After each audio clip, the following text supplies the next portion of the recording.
what I found from being at Impact and now TNA more than anything, even across the men's locker room, is that everybody just loves wrestling. Women's Wrestling Talk, the #1 women's wrestling show on the planet. You're watching Women's Wrestling Talk, the #1 women's wrestling show on the planet. My name is TK Trinidad, and today we have nothing but an amazing show with nothing but amazing guests. She hails from the UK, TNA Knockout. Please welcome Dani Luna. How are you doing? Hi, TK. Thanks for having me. I'm great. How are you? Good. I have an important question for you. Okay. Your birthday's coming up. What are you going to be doing for it? Oh, that's nice of you to know. My birthday is coming up. I don't know. I think I might be wrestling on my birthday, which is probably how I should spend it, doing what I love. Maybe like a good pizza in there somewhere. That's very important. But probably just spend it with my friends. I'm not I'm not a party birthday person. Okay. But I'm like a nice, quiet evening, maybe a beer birthday person. Okay, so do you plan it? Does a friend plan it for you, or do you like sometimes just forget? Because it sounds like you almost forgot. Like, oh, my birthday. Okay, yeah. Sometimes I almost forget. I would like someone else to plan it. In an ideal world, mainly so I don't forget. But someone who knows me well and knows that I want them to plan like a dinner and then maybe a movie. Okay. So let's do it for them. So because we're taping, when this airs, it's gonna be before your birthday. So ideally, what would you want your dinner? Like, what would be the ideal dinner? Okay. There's a pizza place near me. That does like really good thin stone baked pizza, but that's not what I'm there for. They do like garlic aioli tater tots. Okay.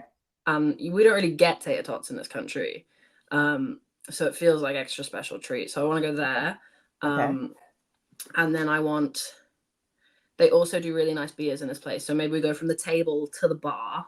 Okay. A nice beverage. Something very cold, nothing that some beer tastes like toilet, not one of those. A nice wheaty taste.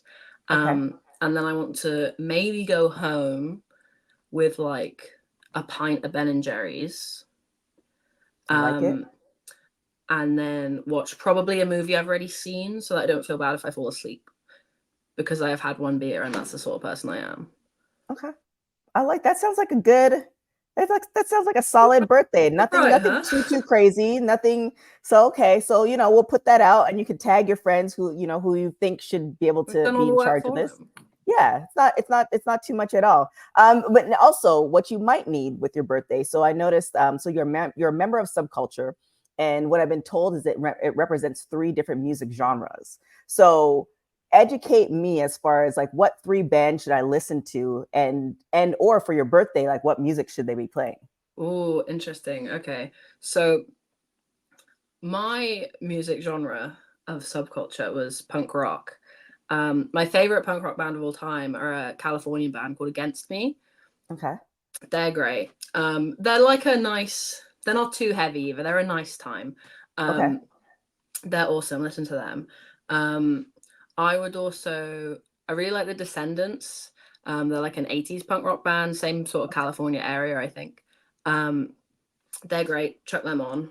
And then as an ode to my good friend Mark Andrews, whose genre is pop punk, we will also listen to a lot of Blink-182 to really get the vibes up, because we might get a little sad with too much punk rock. So we'll bring it back up with some pop punk, Boom, there it is. I out of all those groups, Blink-182, I do know, and I can definitely co-sign on that. So there we go.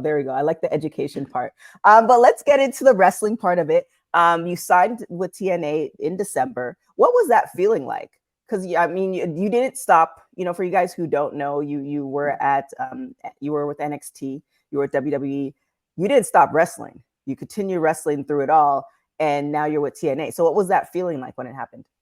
Yeah, it was crazy. Like you said, I got hurt and I was out for a year, but other than that, I've just been wrestling nonstop.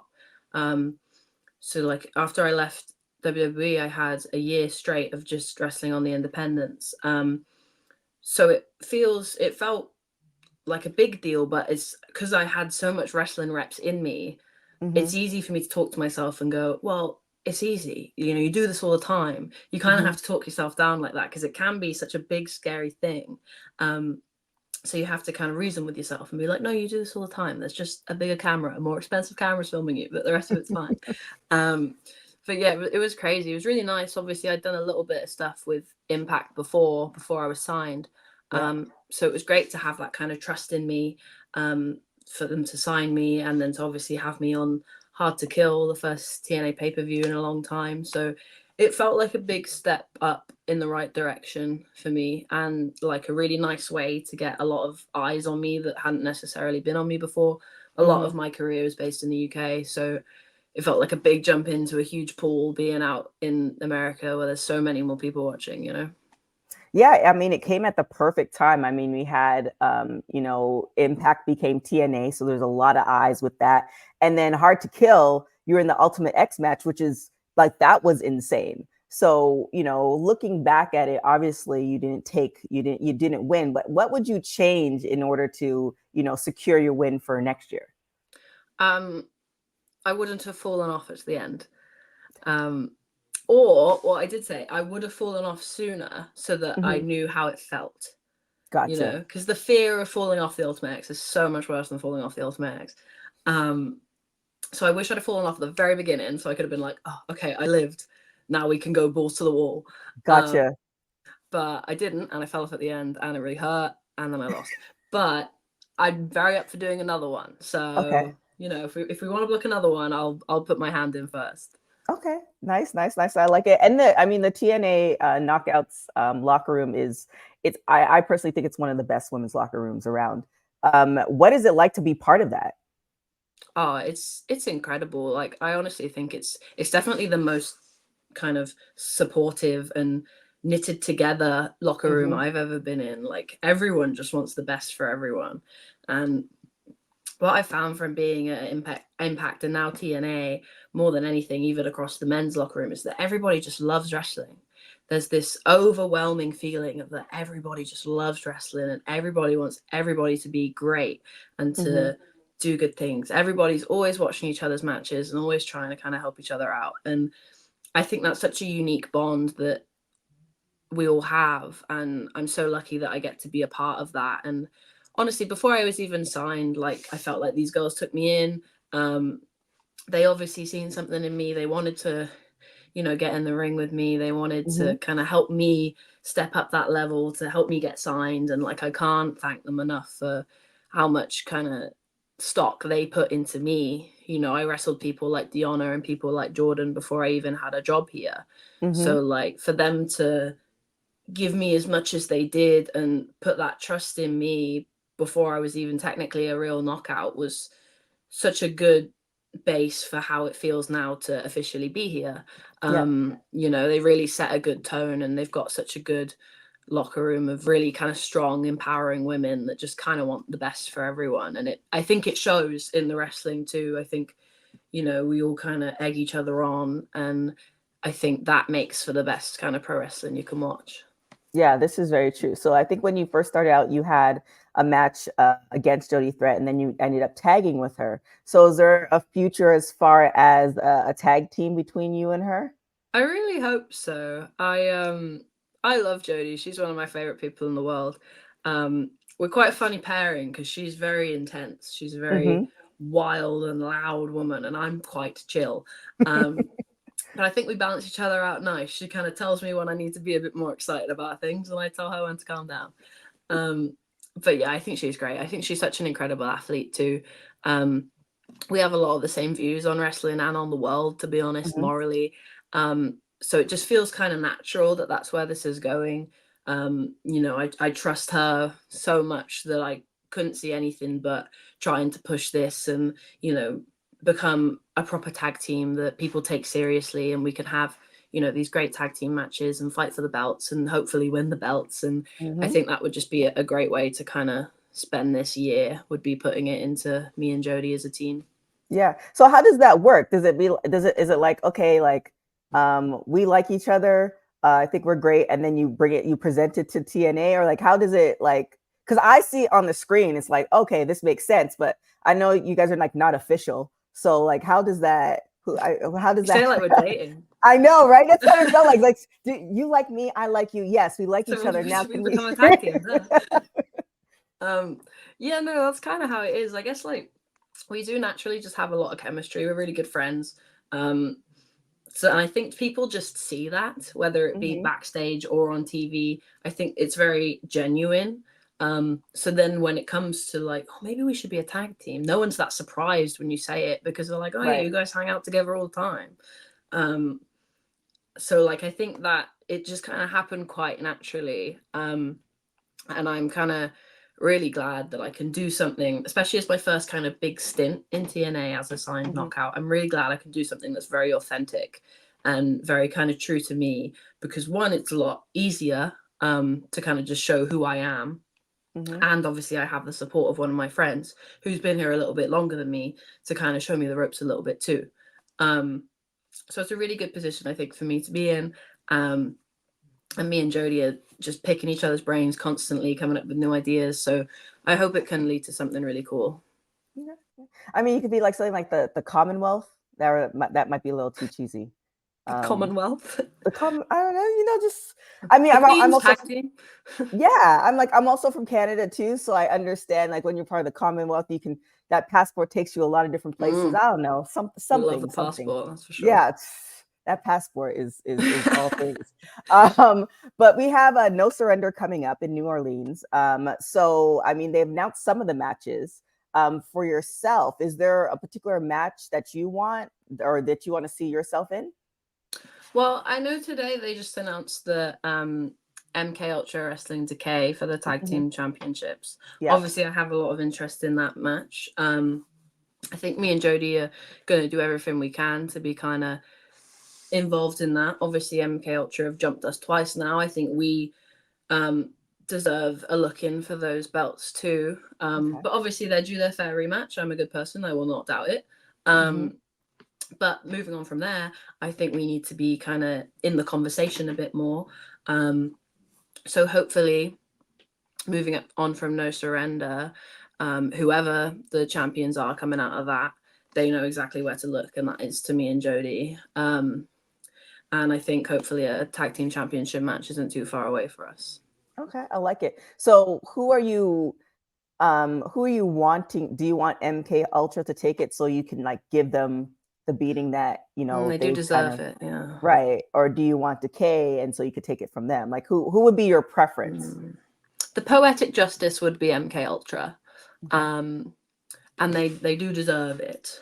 But I do love Decay, and I think they're good people. So maybe that would be a nicer moment. Okay. But I don't think, end of the day, I don't think it matters who it is. What matters is that me and Jody become the new Knockouts tag team champions, and it'll be either one. It'll be a good day when it happens. There it is. I like it. I like it either way. Another prediction that I would like for you to make for me, Jordan Grace and Giselle Straw. Who do you have in that one? I think Jordan Grace has been on the absolute run of her life recently.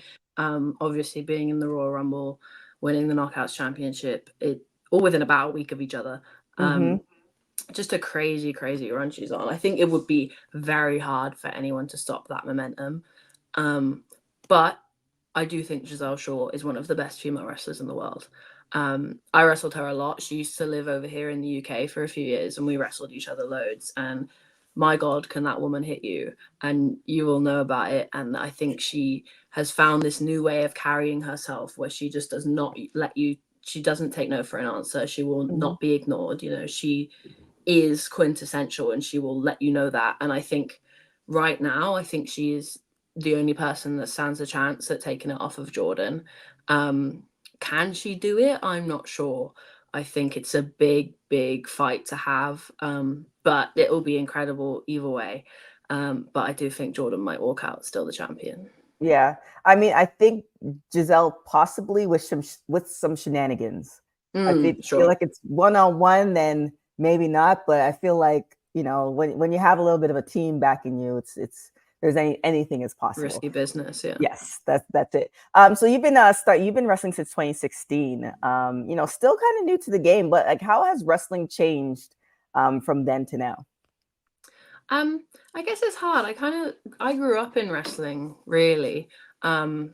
I was 17, 16 when I started. So I've kind of watched it. I've grown up as it's grown up, I feel, a lot of the time. Especially like for women, I felt when I started, at least in the UK, there wasn't that many women's wrestlers. So now there are literally loads of us, and it's great because I think we've all kind of came in at this time where women's wrestling is getting taken very seriously, and it means that we're all held to a higher standard, which definitely makes it harder, but I think it makes it so much more rewarding, you know, when it works out. And I think especially in this country, and obviously now in the TNA locker room, I'm surrounded by so many talented women that just work so hard, and you can't deny the success that these people get because all they have done for years now is work for it, you know. And I think it's so cool that it's, you know, I think in the last few years it's become really cool to try really hard, you know. It's way cooler if you work for something than it is if you just kind of get it. And I think that's the best thing coming out of this, is that I've kind of watched everyone figure out, well, if I really love this, I'm going to throw everything into it. And I think they're the best people to be surrounded by because they're passionate people doing the thing they love, you know? Yeah. And with so many women, there's like, it's like there's more opportunities. Like gone are the days, I mean, maybe in a few places where it's just like one woman in a wrestling school. Now you're having so many, like it's amazing to see. And now you talked a little bit about UK wrestlers. Just today you put out a tweet that you want to have a match with Reno, who's been around for a while. So as far as that, like what do you, if you can, I mean, you put it out there, but what do you envision? Like, how do you envision it happening? What promotion, when, all the things? Well, it was just a thought I had today. I feel like there's a few women in this country that I've just kind of passed by like ships in the night, you know, like people that I hold to a very high regard that we've just never really even got to touch. And Rio's one of them. She's the current Progress Women's Champion. She's the current ICW Women's Champion. Like, she's doing incredible things. Obviously, I'd love to wrestle her any of those places, but if we could get her on my turf and bring her to TNA, that would be awesome too. You know, if we did another UK tour, I'd definitely throw her name in the hat. Like, she's really taken the UK by storm right now. And I think that's a match that probably should have already happened, but the fact that it can maybe now happen when we are both at our complete A game is so much more of a pleasure, you know. But yeah, there's so many talented women here in the UK that I think it's hard to get the notoriety because it's such a small country, and obviously we don't really have a TV program that goes around the world anymore. So it's really hard to break out of. And obviously I consider myself very lucky that I'm one of the people that get to. But there are so many more that deserve that spotlight. And I hope in the next few years we can all get to that point where, you know, they're on bigger stages with bigger names too. Yeah. I mean, this is also the beauty of social media too. So, I mean, I definitely agree with you with that. Last question before you get out, before we get out of here. You mentioned it. I mean, you've gotten so many opportunities, you know, working with WWE and TNA, so many legends, like so many legends. Out of the people that you've met who've been in the game for a long time, who is one person that you're just kind of like, you're like, I wouldn't say starstruck, but you're just like, man, I can't believe I'm standing beside this person. And did they offer you any advice that you carry with you today? Oh, that's a good question. I almost feel like I didn't take advantage of it enough when I was in WWE because I was so young, and a lot of the time I was there was during COVID, so we didn't actually have that many people flying over. But we did one show, we did Takeover in Cardiff, where Triple H and Shawn Michaels flew over. And that was the weirdest time because obviously they were technically my bosses, but I'd never met them, so it didn't feel like it. But obviously I got to meet them, and that was really cool. And that was definitely one of those kind of starstruck moments. But weirdly enough, in TNA, so much of the wrestling I watched growing up was TNA because it was more available in the UK. If you didn't have Sky Sports, you couldn't really watch WWE. So getting to meet people like Alex Shelley and Chris Sabin and kind of pick their brains and have them kind of help me with stuff is so incredible. And I think they are two of the smartest men to ever step in the ring. And I think especially now going into tagging with Jody, if I can be a fraction of what the Motor City Machine Guns are, you know, we'll be set for life. But I think they are so incredible, and the way their brains work about wrestling is just so smart. And I hope I get to pick their brains a lot more about it in the future. Nice. So is there one thing that they said to you, like even before like going into the Ultimate X match, that was just like, oh, okay, like I get it? Or is it just in totality, it's just always every time they talk, there's just a nugget Honestly, falling out? they're just fountains of knowledge. Like the knowledge that you have from, I guess, being on TV for that many years, just so many things that I'd never think about, and so many like ways even just the way you present yourself or the way you look, or Mhm. the way you move around the ring, like just so many things you can pick up on that seem like tiny little details, but when you put it all together, you just become so much more of that kind of superstar that you Mhm. need to be portrayed as. And it's such a talent, and I think it takes years and years to master, but hopefully I'm on my way. You definitely on your way for sure. Look out for that tag team name to be discussed later. But thank you so much. Where could everybody find you? You can find me on pretty much everything at DaniLuna_pro. You can catch me weekly on TNA Impact, obviously. I'm on this week, Thursday. Over here, we watch it on TNA Plus, the fantastic new on-demand app. But yeah, that's where you can find me. And going forward to No Surrender, obviously at the end of this month, hopefully you'll see me and my friend Jody Threat on there too. There it is. Thank you guys. Thank you, Dani, for joining. Thank you guys so much for watching. My name is TK Trinidad. You can follow me on everything at TK Trinidad. Make sure you check out Women's Wrestling Talk on all platforms at www.talkpod.com. Until next time, guys, thanks for watching Women's Wrestling Talk, the #1 women's wrestling show on the planet. Ciao, y'all. Women's Wrestling Talk, the #1 women's wrestling show on the planet.